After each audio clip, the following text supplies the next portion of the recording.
like in. Never miss an update.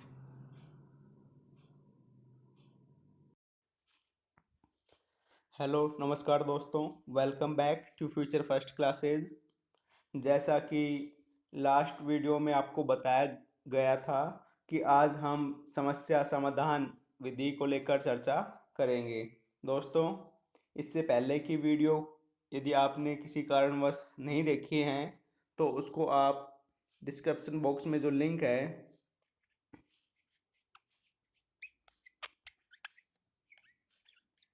यहाँ पे एक प्लेलिस्ट का लिंक है, उस पर क्लिक करके आप उसके पहले की जो वीडियो हैं उनको आप वॉच कर सकते हैं। तो आइए आज हम शुरू करते हैं समस्या समाधान विधि। तो समस्या समाधान विधि के जो जनक हैं, जो प्रतिपादक हैं, जिसने इसको खोजा है वो हैं सुकरात। कौन है? सुकरात। जितने भी जो टीचिंग मेथड की जो शिक्षण विधियां हैं, टीचिंग एप्टीट्यूड की, उनके जो जनक हैं उनके नाम आपको ध्यान रखने हैं। एक क्वेश्चन मोस्टली हर एग्जाम में पूछा जाता है, यहाँ से जनक से लेकर एक क्वेश्चन पूछा जाता है, तो आपको जो जनक है उनको याद रखना है। आइए अब हम समस्या समाधान विधि के जो मुख्य बिंदु हैं इन पर गौर करेंगे।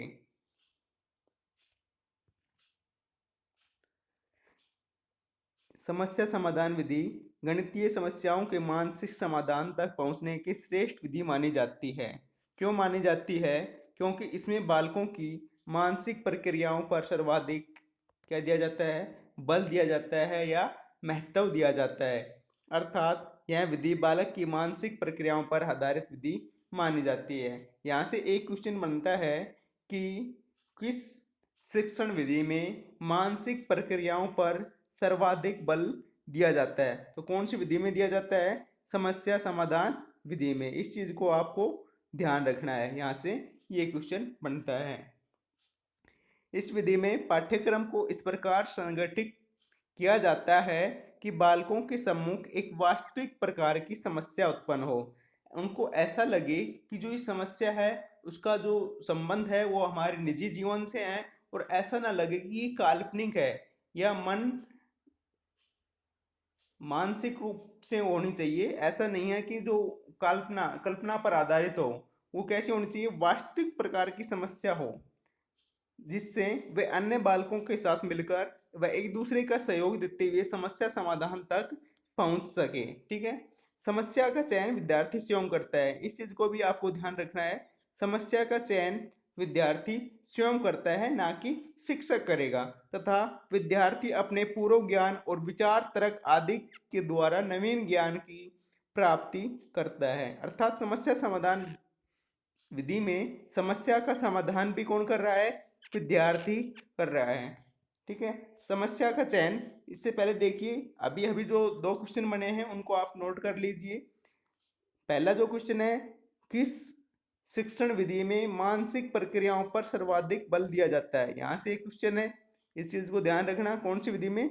समस्या समाधान विधि में। ठीक है।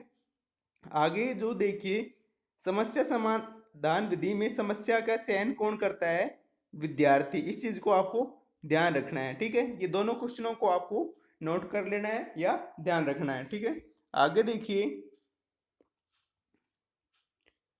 समस्या का चयन है उसका आधार क्या होना चाहिए? जो समस्या है उसका चयन का आधार क्या होना चाहिए? समस्या का चयन कौन कर रहा है? विद्यार्थी कर रहा है। तो समस्या का संबंध कहाँ से होना चाहिए? छात्रों का जो पाठ्यक्रम है, जहाँ से जो छात्र जो पाठ्यक्रम पढ़ रहे हैं उससे संबंधित होनी चाहिए। समस्या छात्रों के शारीरिक और मानसिक स्तर के अनुरूप होनी चाहिए। जिस कक्षा के जो बच्चे हैं, जो स्टूडेंट हैं, उनकी जो समस्या का जो चयन कर रहे हैं उनका जो स्तर है वो कहाँ होना चाहिए? उनके शारीरिक और मानसिक स्तर के अनुरूप होना चाहिए।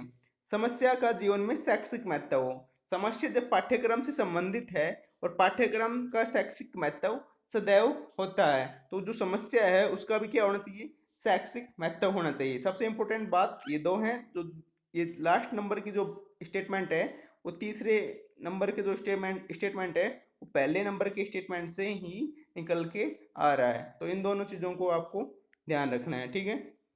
अब समस्या समाधान विधि का यदि हम उदाहरण देखें तो एनसीईआरटी जब लागू हुआ इसकी जो बुक्स हैं वो लागू हुई, पाठ्यक्रम लागू हुआ, तो आपने देखा होगा मैथमेटिक्स की जो बुक है 9th क्लास की, तो उसमें एक लास्ट में जैसे प्रश्नावली 9th है, तो 9th के पीछे विविध लिखा हुआ है और इसके ऊपर क्या लिखा हुआ है, स्टार लगा के, स्टार लगा रखा है, और स्टार के नीचे इधर नीचे नीचे क्या लिख रखा है, यहाँ से परीक्षा की दृष्टि से यह प्रश्नावली महत्वपूर्ण नहीं है। ठीक है, तो ये जो थी वो क्या है, समस्या समाधान विधि का एक उदाहरण है। उसका जो संबंध है वो कहाँ से है, पाठ्यक्रम से था, उनका शारीरिक मानसिक स्तर के अनुरूप भी था, और उसका क्या था, शैक्षिक महत्व भी था। दूसरा उदाहरण, यदि 6th-7th क्लास की जो बुक है उसमें आप देखा होगा पहेली दी हुई है लास्ट में, या दूसरे शब्दों में बूझो तो जानो, बूझो तो जानो, ऐसा कुछ दिया हुआ है ना। तो इन चीजों का क्या है, संबंध कहाँ से है, पाठ्यक्रम के अनुरूप ही है, और वो बच्चों के क्या है, शारीरिक और मानसिक स्तर के अनुरूप है, और उनका क्या है, शैक्षिक महत्व भी है। तो ये समस्या दान समाधान है, विधि है, उसका क्या है, उदाहरण है, जो सभी क्लासों में दिया हुआ है। आप चाहें तो इसको देख सकते हैं, एनसीईआरटी की जो बुक है वहाँ पे भी हर प्रश्नावली के लास्ट में दिया हुआ है ऐसा, और जो 6th-7th क्लास की हैं उनके पीछे भी ऐसा पहेली वगैरह दी हुई होती हैं। तो ये एक समस्या समाधान विधि का क्या है, उदाहरण है।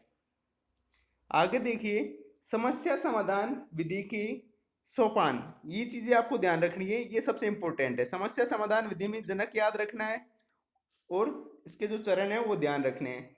समस्या समाधान विधि के जो चरण हैं, पद हैं, उनकी कुल संख्या कितनी है, 6। याद रखने का तरीका क्या है, जब भी हमारी लाइफ में क्या है, समस्या है, क्या है, समस्या, तो जिंदगी की क्या है, छक्के छुड़ा देती है। जब कोई भी समस्या हमारी लाइफ में, जब कोई भी समस्या हमारी लाइफ में आती है तो जिंदगी क्या होता है, छक्के छुड़ा देती है। इसको याद रखने का ये ट्रिक है। ठीक है, इसमें जो आपको याद रखना है, संख्या ध्यान रखनी है, मोस्टली एग्जाम में संख्या पूछी जाती है।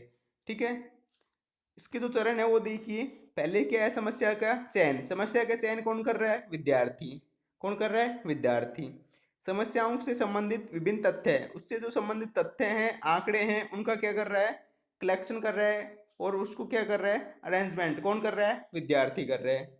समस्या के महत्व को स्पष्ट कर रहा है, जो समस्या है उसको क्या करेगा, स्पष्ट कर रहा है, इसका जो महत्व है, शैक्षिक जो महत्व है, अपने जो जिंदगी में लाइफ में जो महत्व है, दैनिक दिनचर्या में जो महत्व है उसको क्या करेगा, स्पष्ट करेगा। फिर आगे क्या करेगा, जो तथ्य हैं, जो आंकड़े हैं, उनको क्या करेगा, जांच करेगा, हल करेगा, ये जो उचित है या नहीं है। ठीक है, उसके बाद सामान्य निष्कर्ष निकालेगा, उसके बाद उसका क्या करेगा, मूल्यांकन और लेखा जोखा करेगा। उसके बाद क्या होगा, उसका जो समस्या जो जिसका सामना किया था विद्यार्थी ने, उसका चयन किया था, उसका क्या है, मूल्यांकन और लेखा जोखा करने के बाद वो क्या हो जाएगा, उसके मस्तिष्क में स्मरण स्मरण में क्या हो जाएगा, संचित हो जाएगा, स्टोर हो जाएगा। ठीक है, उसके बाद उसका क्या है, आगे जब भी कोई उस प्रकार की कोई भी समस्या आएगी तो उसका वो उपयोग कर सकेगा। ठीक है, इस कारण इसका क्या है, लेखा जोखा करेगा। ठीक है, आगे देखिए, समस्या समाधान विधि के गुण।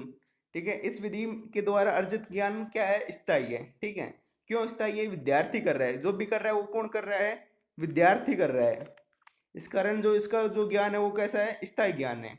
आगे देखिए, यह विधि समस्या समाधान की एक विशिष्ट दृष्टिकोण का विकसित करती है, जिसके फलस्वरूप छात्र सीखे गए ज्ञान को नवीन स्थितियों में प्रयोग करना सीखते हैं। अभी अभी मैंने बताया था, लेखा जोखा करेगा, मूल्यांकन करेगा, उसका ही ये उपयोग है। ठीक है, गुण है इसका।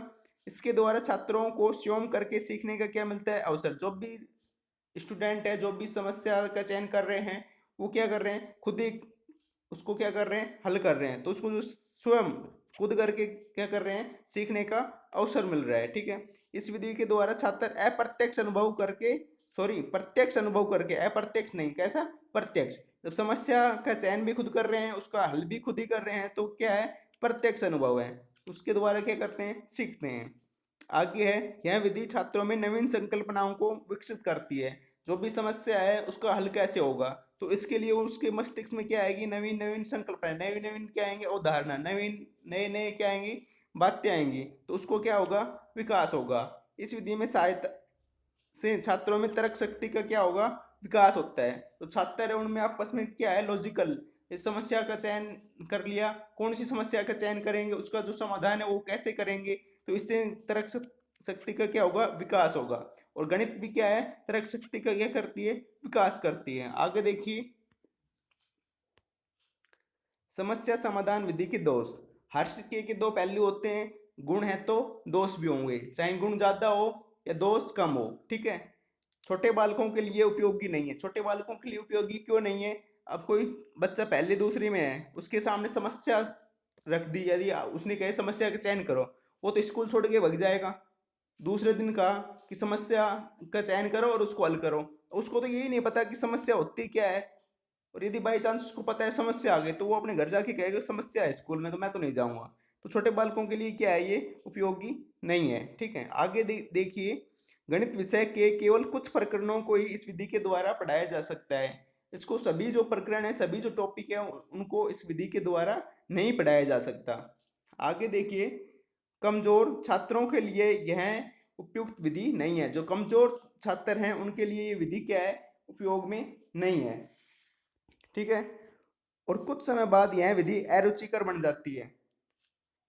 यदि रोजाना आप बच्चों के सामने कहें आप किसी भी प्रकार की एक समस्या का चयन करो, पहली बात तो चयन करना ही बहुत कठिन होता है कुछ स्टूडेंटों के सामने, कुछ कौन सी समस्या को क्या करें, चयन करें, और फिर उसके बाद उसका हल करना। तो रोजाना यदि आप ऐसा करेंगे तो कुछ समय बाद ये क्या हो जाएगी, अरुचिकर। शुरू शुरू में तो ये जब स्टार्टिंग होगी तो कैसे कर लगेगा, रुचिकर। कुछ इंटरेस्ट के साथ कुछ स्टूडेंट इसमें क्या करेंगे, पार्टिसिपेट करेंगे, लेकिन कुछ स्टूडेंटों को बाद में क्या करने लग जाएगी, उनको अरुचिकर, मतलब ज्यादा इंटरेस्ट इसमें नहीं आएगा, तो ये बाद में क्या हो जाएगी, अरुचिकर बन जाएगी, ठीक है। आगे देखिए, बीएफ स्किनर ने इसके ऊपर क्या दी है, एक परिभाषा दी है, समस्या समाधान विधि से सृजनात्मक चिंतन का क्या होता है, विकास होता है। इस चीज को आपको ध्यान रखनी है, ये इंपॉर्टेंट डेफिनेशन है, ये डेफिनेशन इंपॉर्टेंट है, ठीक है। समस्या समाधान विधि से किसका चिंतन का, सृजनात्मक। सृजनात्मक का अर्थ है किसी भी नए नए चिंतन का, नए नए विचारों का क्या होगा, विकास। किसने कहा, बीएफ स्किनर ने, ठीक है। इसको आपको ध्यान रखना है। आज हमने जिस विषय वस्तु के बारे में चर्चा की उसमें जो इम्पोर्टेंट है उसमें देखते हैं एक बार रिवीजन। इसका जो जनक है कौन है, सुकरात है। किसमें बल दिया जाता है, मानसिक प्रक्रियाओं पर बल दिया जाता है। आगे, समस्या का चयन कौन कर रहा है, विद्यार्थी कर रहा है। कौन कर रहा है, विद्यार्थी, ठीक है। समस्या का जो चयन का आधार है वो कौन है, पाठ्यक्रम है, शारीरिक मानसिक स्तर के अनुरूप है, और उसका क्या है, शैक्षिक महत्व है। देखिए, ये बिंदु छूट गया था अपने से। यह विधि प्रायोजना विधि से कुछ मिलती जुलती है। प्रायोजना विधि, प्रोजेक्ट मेथड के बारे में हम चर्चा करेंगे आगे। अंतर केवल यह है कि प्रायोजना विधि में समस्या का केवल क्रियात्मक हल ढूंढा जाता है, और वहीं समस्यात्मक विधि में समस्या का सैद्धांतिक समाधान खोजा जाता है। दो बातों पर गौर करना है, क्रियात्मक और सैद्धांतिक। सैद्धांतिक समस्या समाधान, क्रियात्मक प्रयोजना विधि, ठीक है। याद कैसे करेंगे, समस्या और सैद्धांतिक, से प्यार है ना, से तो से कॉमन हो गया ना इसमें, समस्या समाधान और सैद्धांतिक समाधान, ठीक है। प्रोजेक्ट मेथड या प्रायोजना विधि में समस्या का क्या, क्रियात्मक, कैसे क्रिया करेंगे। प्रोजेक्ट बनाना है आपको तो क्या करोगे, आप क्रिया करोगे, तो उसमें हल कैसे है, क्रियात्मक। ये ट्रिक है आप याद रखने की, ठीक है। आगे है, समस्या समाधान विधि का विकास प्रयोजनवाद से होता है। अब जो यहाँ पे शब्द आया है प्रयोजनवाद, इस पर गौर करें। प्रयोजनवाद से अपना जो अर्थ है वो ये है, कार्य। अपने पास दो शब्द हैं, कार्य व कथन। जब कार्य और कथन के मध्य क्या हो, संबंध स्थापित करना हो, क्या करना है अपने को, संबंध स्थापित करना है। किसके मध्य, कार्य और कथन के मध्य संबंध स्थापित करना है। तो संबंध स्थापित करने के लिए किसका पता लगाया जाता है, कारण का पता लगाया जाता है। किसका पता लगाया जाता है, कारण का पता लगाया जाता है। तो इस वाद को क्या कहते हैं, प्रयोजनवाद कहते हैं, ठीक है। दोबारा देखिए, जब कार्य और कथन के मध्य क्या करना हो, संबंध स्थापित करना हो, ठीक है। तो संबंध स्थापित करने के लिए कारण का पता लगाया जाता है। जब कार्य और कथन का क्या है संबंध, संबंध होने के लिए क्या होना चाहिए, कुछ कारण होना चाहिए। तो उस कारण का पता लगाने के लिए जो वाद होता है उसको क्या कहते हैं, प्रयोजनवाद कहते हैं। ठीक है, ये डेफिनेशन भी आपको याद रखनी है। ठीक है, दोबारा देख लीजिए, कार्य व कथन के मध्य संबंध स्थापित करने के लिए कारण का पता लगाया जाता है, तो इस वाद को क्या कहते हैं, प्रयोजनवाद कहते हैं। ठीक है, इस शब्द को भी ध्यान रखना है। समस्या समाधान विधि का विकास किससे होता है, प्रयोजनवाद से। ये क्वेश्चन भी आपको ध्यान रखना है, इंपॉर्टेंट कर लेना इस चीज को। ठीक है, इसके बाद हमने समस्या समाधान विधि के जो चरण है वो पढ़े। कुल चरण कितने हैं, छह चरण है, इनको ध्यान रखना है। सिर्फ संख्या ध्यान रखनी है, ये इंपॉर्टेंट नहीं है। याद करने की जो ट्रिक है वो बताई। जिंदगी में कोई भी समस्या है तो हमारी लाइफ के क्या है, छक्के छुड़ जाते हैं। ठीक है, इसके बाद हमने इसके गुण पढ़े। ठीक है, इसके बाद हमने समस्या समाधान विधि के दोष पढ़े। ठीक है, समस्या समाधान विधि की जो विषय वस्तु है आज यहीं तक है। आपको अच्छा समझ में आ रहा होगा। इसी आशा और उम्मीद के साथ में लेते हैं विदा। मिलते हैं नेक्स्ट वीडियो में एक नए टीचिंग मेथड अन्वेषण विधि के साथ में। दोस्तों, यदि अभी तक आपने हमारे यूट्यूब चैनल और टेलीग्राम चैनल को सब्सक्राइब नहीं किया तो सब्सक्राइब करें, और जितना अधिक हो सके दोस्तों के साथ अधिक से अधिक शेयर करें, और बेल आइकन को प्रेस करें ताकि आगे से कोई भी वीडियो मिस ना हो। और किसी भी प्रकार का कोई सजेशन हो आपका तो classes.futurefirst@gmail.com पर आप मेल कर सकते हैं। और इस वीडियो की जो पीडीएफ है उसको यदि आप डाउनलोड करना चाहो तो इसकी जो पीडीएफ हो, डिस्क्रिप्शन और कमेंट बॉक्स में एक लिंक है टेलीग्राम का, आप वहाँ से डाउनलोड कर सकते हैं। ठीक है, और इससे पहले कि यदि आपने कोई क्लास वीडियो नहीं देखी है तो उसका भी जो लिंक है, प्लेलिस्ट का जो लिंक है वो डिस्क्रिप्शन बॉक्स में दिया हुआ है। दोस्तों, काफ़ी जो पीडीएफ होती हैं उनको बार बार यूट्यूब पर नहीं डाल सकते, आपका भी टाइम और हमारा भी जो टाइम है बहुत मूल्यवान है। तो इस कारण जो भी इंफॉर्मेशन होती है, जो भी पीडीएफ होती है, तो उसको हम सबसे पहले पीडीएफ को टेलीग्राम पर डालते हैं। ठीक है, जो पीडीएफ है उसको टेलीग्राम पर डालते हैं, आप उससे डाउनलोड कर सकते हैं। अब बार बार इंफॉर्मेशन देने के लिए, यूट्यूब पर वीडियो बनाने के लिए, आप उसको देखने के लिए आपका भी और हमारा भी दोनों का टाइम थोड़ा सा वेस्ट होता है। तो इस कारण आप उस जो भी पीडीएफ है, इंफॉर्मेशन है, आप उसको टेलीग्राम चैनल से प्राप्त कर सकते हैं। ठीक है, thank you for enjoying mathematics with future first classes. जय हिंद, जय Bharat. Subscribe now and press the bell icon. Never miss an update.